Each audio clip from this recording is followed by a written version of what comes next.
রকুন, আয় মাছ ধরতে যাবো।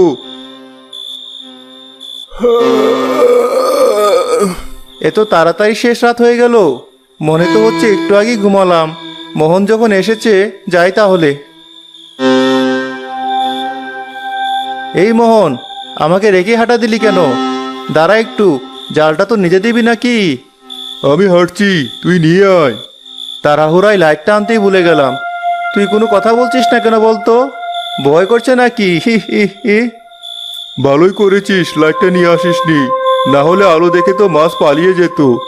আর ভয় আমি না, তুই পাবি। তোর কথাগুলো যেন কেমন লাগছে। তুই কি কোনো কারণে আমার উপর রাগ করেছিস? কি হয়েছে তোর বলতো? এভাবে কথা বলছিস কেন? না না, আমার কিছু হয়নি। ঘুম থেকে উঠে এসেছি, তাই তেমন কথা বলতে ইচ্ছে করছে না। এখন কথা না বলে তাড়াতাড়ি চল, বিলে নেমে পড়ি। সকাল হয়ে গেলে তো আর মাছ ধরতে পারবো না। ঠিক আছে, চল তাহলে মাছ ধরা শুরু করে দেই।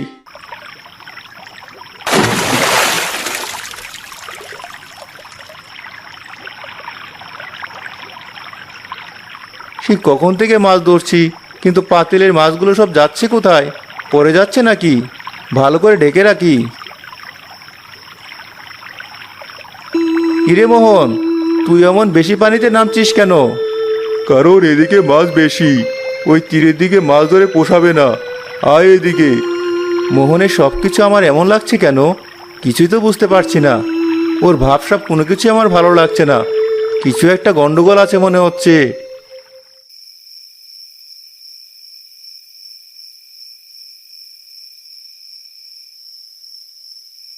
এই যা, আমার তো ঘুম ভাঙতে দেরি হয়ে গেল। ওদিকে রোকন মনে হয় আমার জন্য অপেক্ষা করছে। যাই ওর বাড়ি তাড়াতাড়ি।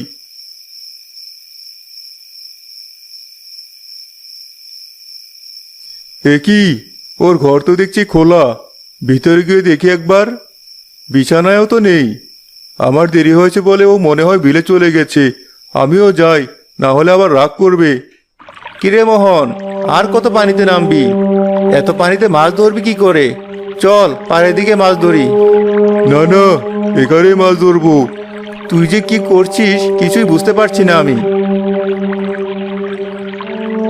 এই রকম, এত পানিতে কি করছিস তুই? আয় এদিকে, আয় বলছি তাড়াতাড়ি। এ কি, তুই এখানে কি করে? তুই তো একটু আগে আমার সাথে মাছ ধরছিলি, এখন আবার এখানে এলি কি করে? কিসব আবল তাবল কথা বলছিস তুই? আমি একটু আগে তোর বাড়ি গেলাম, গিয়ে তোকে না পেয়ে এখানে এলাম। এসে দেখি তুই অত পানিতে নেমে আছিস। অত পানিতে কি আর মাছ ধরা যায়? কি বলছিস তুই এসব? আমি তো সেই কখন থেকে তোর সাথে মাছ ধরছি। তুই নিজে ডেকে এনেছিস আমাকে। কোথায় তোর মাছ? দেখা আমাকে। এই দেখ, পাতিলে কত মাছ।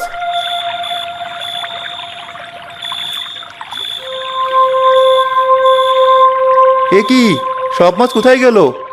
আমি নিজে তোর সাথে এত মাছ ধরলাম। আমার মনে হয় তুই ঘুমের মধ্যে চলে এসেছিস। আজ আর মাছ ধরতে হবে না, বাড়ি চল।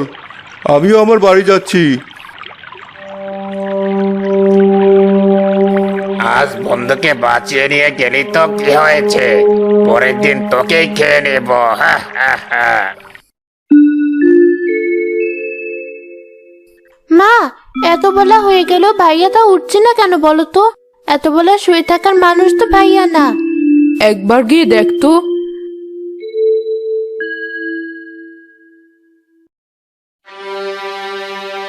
মা, একবার এসো।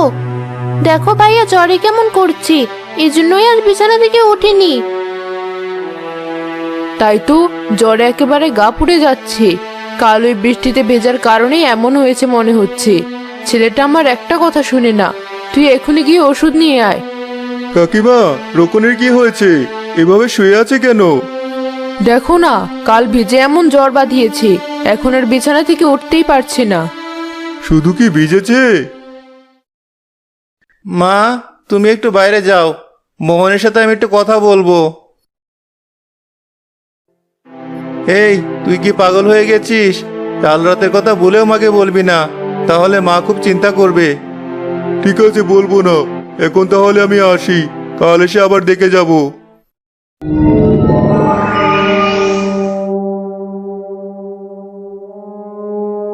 মোহন, এই মোহন, চল মাছ ধরতে যাই। কিরে রকন, তোর না জ্বর এসেছে, তাও তুই মাছ ধরতে যাবি? সকালে তো দেখে এলাম জ্বরে তোর গা পুড়ে যাচ্ছে। ওষুধ খেয়েছি, জ্বর সেরে গেছে। এখন বেশি না কথা বলে চল দেখি। আচ্ছা, তুই হাঁটতে শুরু কর, আমি আসছি জাল নিয়ে। লাইটটা নিয়ে যাই। কি, ও পা এমন উল্টো করে হাঁটছে কেন? এটা তো রোকন মনে হচ্ছে না। আর গতকাল আমিও রোকনকে ডেকে নিয়ে এসেছিলাম না? কিন্তু রোকন বলেছিল আমি নাকি ওকে ডেকেছিলাম। তাহলে কি এটা সেই মেসো কেকো? সেটা হলে তো আমাকে মেরেই ফেলবে। না না, ওর পেছন পেছন আমার যাওয়া যাবে না। কিরে, তুই না এসে থেমে গেলি কেন? তুই তুই তুই তুই রোকন না, তুই অন্য কেউ। ও, তুই তাহলে বুঝে গেছিস। হে হে হে, তাহলে তোকে এখানেই খেয়ে ফেলবো। দাঁড়া বলছি, দাঁড়া। আজ বেঁচে গেলি, কিন্তু প্রতিদিন বাঁচতে পারবি না। তোদের দুই বন্ধুকে আমি খেয়েই ছাড়বো। মা, ভাইয়ার অবস্থা তো খারাপ হতেই আছে। এত ওষুধ খেয়েও জ্বর কমছে না, আরো বাড়ছে। আর ভাইয়ার চোখ মুখ কেমন হয়ে গেছে। শুনলাম মোহন ভাইয়েরও নাকি একই অবস্থা। আমার বিষয়টা ভালো লাগছে না। রোকন, সেদিন মোহন কিছু একটা বলতে চাইলো, কিন্তু তুই বলতে দিলি না। সত্যি করে বল তো কি হয়েছে?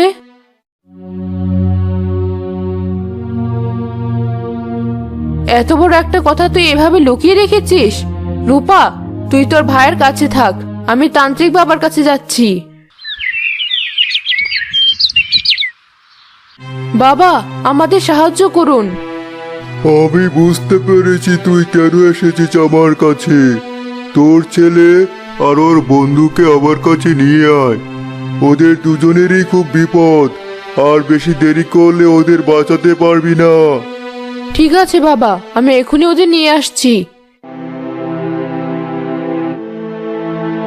রূপা, রোকনকে এখনই নিয়ে চল, আর মোহনকেও যাওয়ার সময় নিয়ে যাব। বাবা, এই যে ওদের দুজনকে নিয়ে এসেছি। তোরা বস এখানে। তোরা দুজন মেচো খেকোর পাল্লায় পড়েছিস। ও তোদের খেতে চায়। তোরা সেদিন নৌকায় ঘুরতে গিয়ে ঠিক করিসনি, আর কখনো তোরাতে মাছ ধরতে যাবি না। আরেকটা কথা মনে রাখবি, রাতে কেউ একবার ডাকলে বাইরে বের হবি না। এই কথা গ্রামের সকলকেই বলে দিবি। ঠিক আছে বাবা, আমরা তাই করব। ওকে বন্দি করা বা এখান থেকে সরিয়ে দেওয়া সম্ভব নয়, তাই গ্রামের সকলেরই নিজেদের সাবধান থাকতে হবে। ও নিজে পানির সাথে এসেছে, আবার নিজেই চলে যাবে। এই নে, এই কালো সুতা, এটা হাতে বেঁধে নে, তাহলে ও আর তোদের ক্ষতি করতে পারবে না। মনে করে গ্রামের সবাইকে এটা জানিয়ে দিস। ঠিক আছে বাবা, আমরা তাহলে আসি। এরপর যতদিন বর্ষা ছিল, গ্রামের কোনো না কোনো বাড়িতে সে মেছুকেকো গিয়ে ডেকেছে, কিন্তু কেউ বের হয়নি। আর যে বেরিয়েছে সে আর ঘরে ফিরতে পারেনি।